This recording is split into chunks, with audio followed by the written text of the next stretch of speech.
La formación del mundo moderno. Buen día, jóvenes. Antes de comenzar, quiero pedirles que imaginen que son marineros europeos del siglo XV. No tienen celular, no tienen GPS, no tienen radio. Están en medio del océano, rodeados de agua por todos lados, sin saber exactamente dónde están ni qué hay más adelante. ¿Qué sentirían? ¿Miedo? ¿Emoción? ¿Los dos al mismo tiempo? Si esa imagen que acaban de crear en su mente es justo el punto de partida de lo que vamos a estudiar. El tema de nuestro video es la formación del mundo moderno, un proceso que ocurrió hace más de 500 años y que, aunque parezca muy lejano, tiene todo que ver con la realidad en que vivimos hoy, con el idioma que hablamos, con la cultura que tenemos, con el país que somos.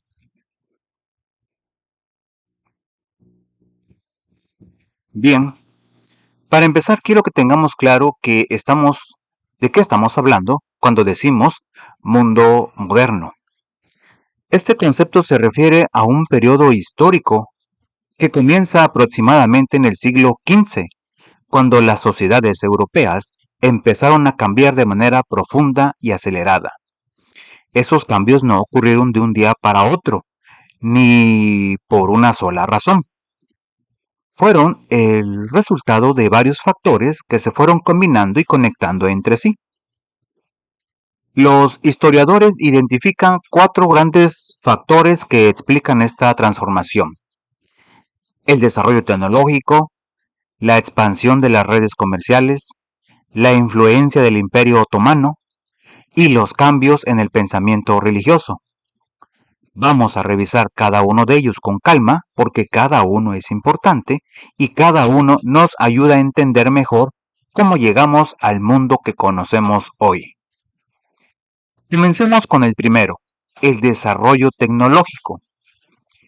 Quiero que piensen en algo cercano a su vida. Cuando van a algún lugar que no conocen, ¿qué es lo que hacen? Probablemente sacan el celular, abren Google Maps y siguen las indicaciones. En segundos saben exactamente dónde están y por dónde ir. Ahora bien, ¿qué creen que hacían los marineros del siglo XV cuando navegaban en alta mar, sin ninguna de esas herramientas? Esa era una de las grandes limitaciones de la época, y superarla fue fundamental para que la exploración del mundo fuera posible. La respuesta vino a través de instrumentos como la brújula, el astrolabio y el sextante. Estos aparatos les permitían a los navegantes medir la posición de las estrellas y del Sol para calcular su ubicación en el mar con mucha mayor precisión que antes. No eran perfectos, pero en su momento representaron un avance enorme. Eran, para decirlo de una manera que les resulte familiar, el GPS de los marineros medievales. Pero con saber dónde estaban no bastaba. También necesitaban barcos capaces de resistir viajes largos y condiciones difíciles en el océano. Y aquí entra uno de los inventos más importantes de esa época, la carabela. La carabela era una embarcación con un diseño innovador para su tiempo. Era más robusta y maniobrable que los barcos anteriores. Podía navegar en aguas poco profundas y aguantar tormentas y condiciones meteorológicas adversas.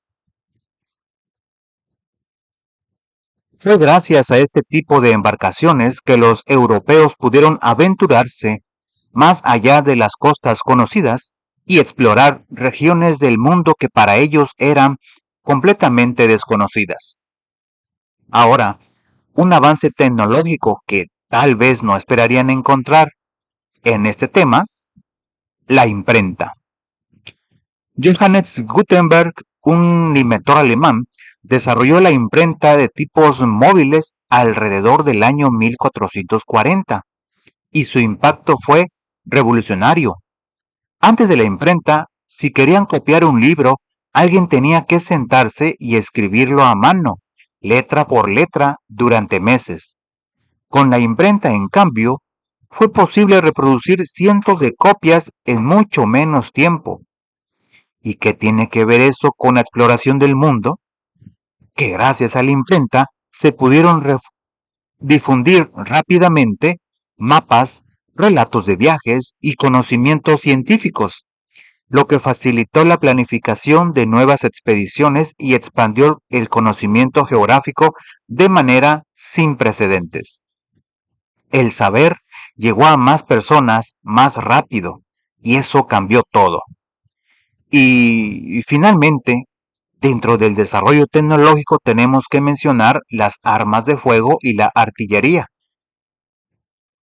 Cañones, arcabuces y otras armas similares. Estas innovaciones dieron a los conquistadores europeos una ventaja militar decisiva sobre las civilizaciones indígenas de América, que no contaban con tecnología comparable. Piénsenlo así. Es como si en un partido de fútbol un equipo llega con uniformes profesionales, botas especializadas y un entrenador experto, mientras el otro equipo llega descalzo y sin estrategia. La diferencia tecnológica en el campo de batalla no era solo material, también era psicológica y en muchos casos generó un desequilibrio que facilitó la dominación europea sobre los pueblos del Nuevo Mundo. Pasemos ahora al segundo gran factor, la expansión de las redes comerciales. Aquí quiero que recuerden algo que probablemente han escuchado muchas veces.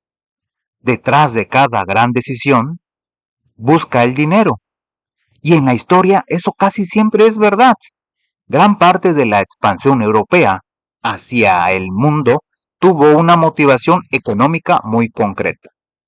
En los siglos XV y XVI, el comercio en el Mediterráneo experimentó un nuevo auge y las rutas comerciales comenzaron a conectar a Europa con África y Asia y eventualmente con el Nuevo Mundo.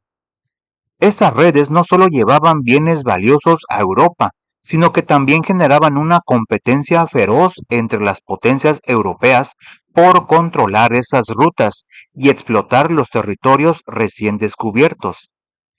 El gran motor de todo ese comercio era algo que hoy nos puede parecer muy ordinario, las especias.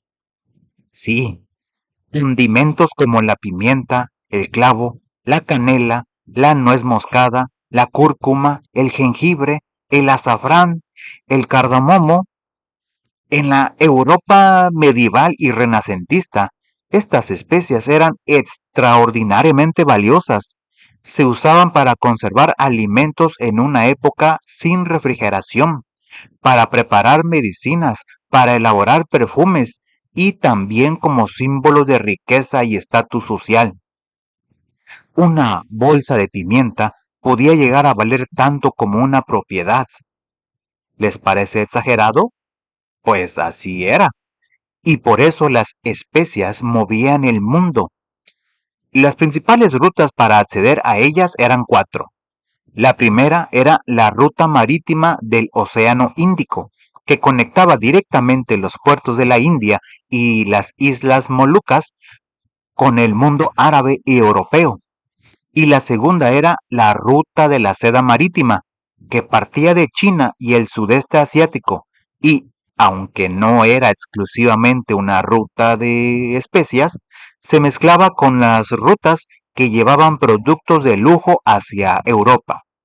La tercera era la ruta de los mercaderes árabes, donde los comerciantes árabes actuaban como intermediarios esenciales, transportando especias y otros bienes valiosos entre Asia y Europa.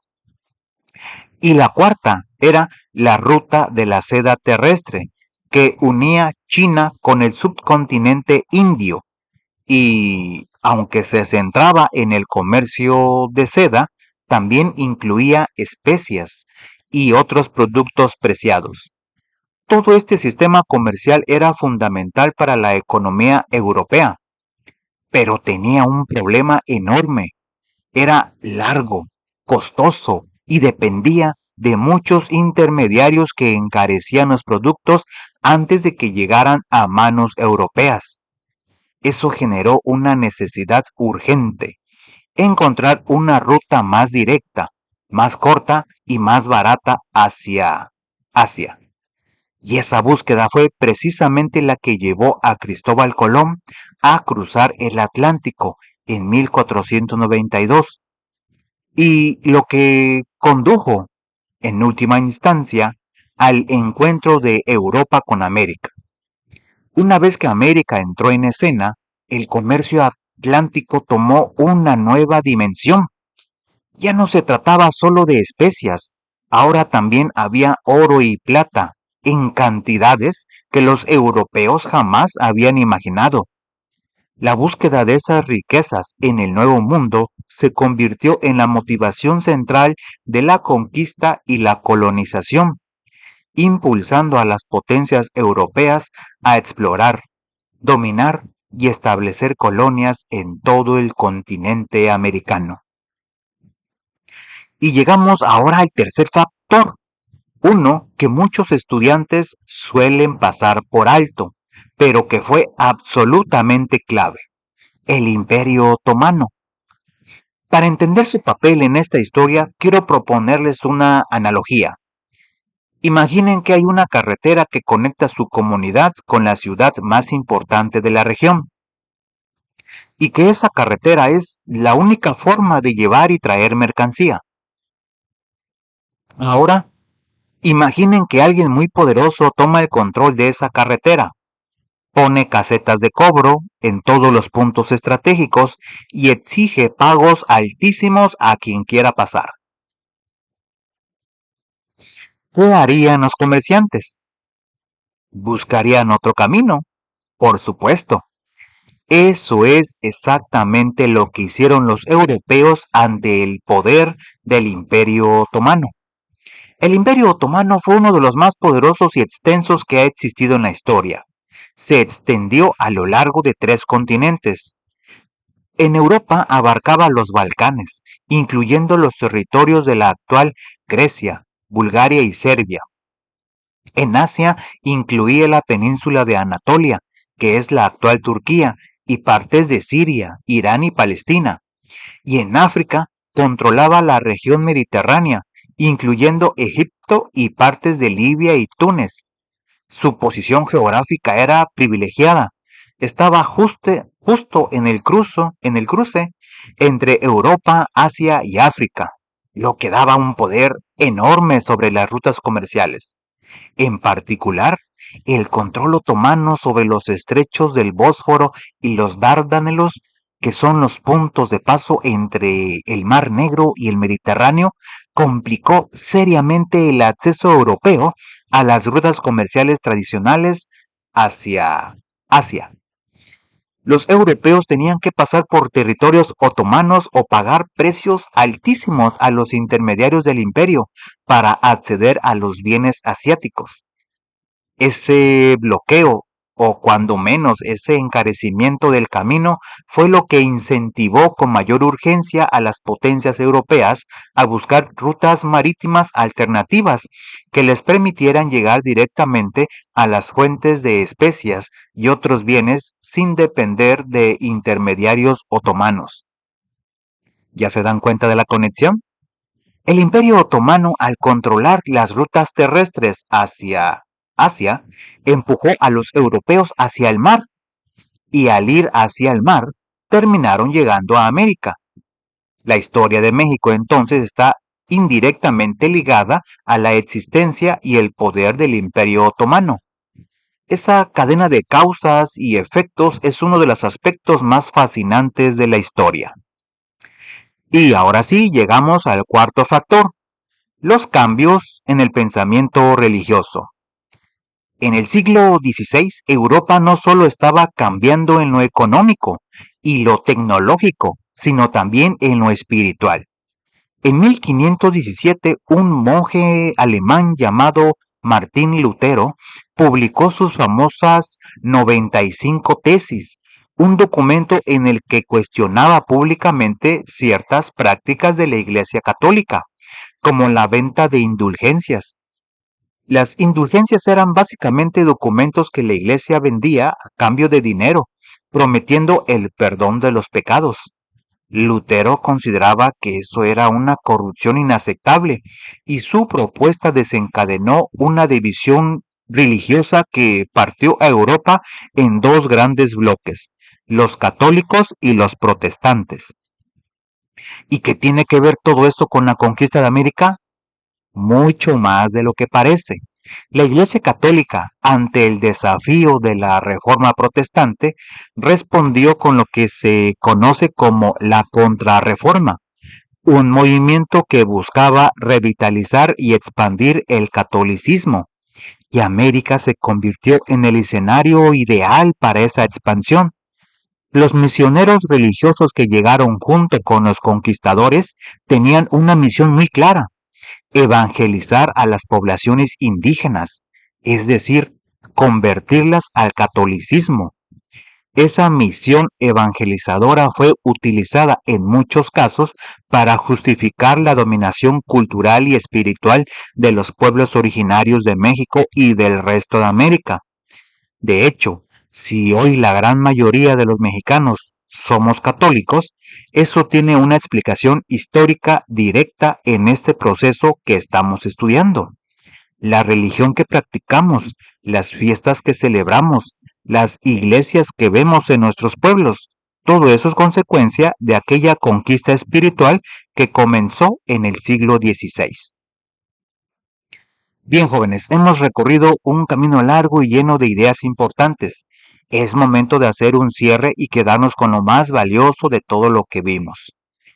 La formación del mundo moderno fue un proceso complejo que no podía explicarse con una sola causa ni con un solo personaje. Fue el resultado de la combinación de cuatro grandes fuerzas: los avances tecnológicos que hicieron posible la navegación oceánica y la superioridad militar de los europeos, la expansión de las redes comerciales, impulsada por el deseo de controlar las especias y las riquezas del mundo, el poder del Imperio Otomano, que al bloquear las rutas terrestres hacia Asia, empujó a los europeos a buscar nuevos caminos por el mar, y los cambios en el pensamiento religioso que dieron a la conquista una justificación espiritual y transformaron profundamente la identidad cultural de los pueblos americanos. Todos estos factores se conectaron entre sí como piezas de un rompecabezas, y el resultado fue que en 1492 Cristóbal Colón llegó a América y que en 1519 Hernán Cortés desembarcó en Veracruz. Sí, en Veracruz, el estado donde vivimos. Lo que aprendieron hoy no es una historia lejana y sin rostro, es la historia de nuestra tierra, de nuestra cultura, de nuestra identidad. Los invito a que cada vez que vean una iglesia, cada vez que escuchen una palabra de origen español, cada vez que alguien mencione el puerto de Veracruz, recuerden todo lo que hay detrás: siglos de historia, de cambios, de encuentros y desencuentros entre culturas que dieron forma al México que somos hoy. Y los dejo con esta reflexión: la historia no es solo lo que pasó, es el espejo en el que el presente se refleja. Si queremos entender el mundo en que vivimos, necesitamos conocer cómo fue construido. Y ustedes, jóvenes, al estudiar esto, están dando ese paso. Muchas gracias por su atención, jóvenes. Recuerden darle al botoncito de me gusta, dedito arriba. Suscríbanse al canal, no les cuesta nada, no les quita mucho de su tiempo y me ayudan bastante. Saludos, que tengan un excelente día.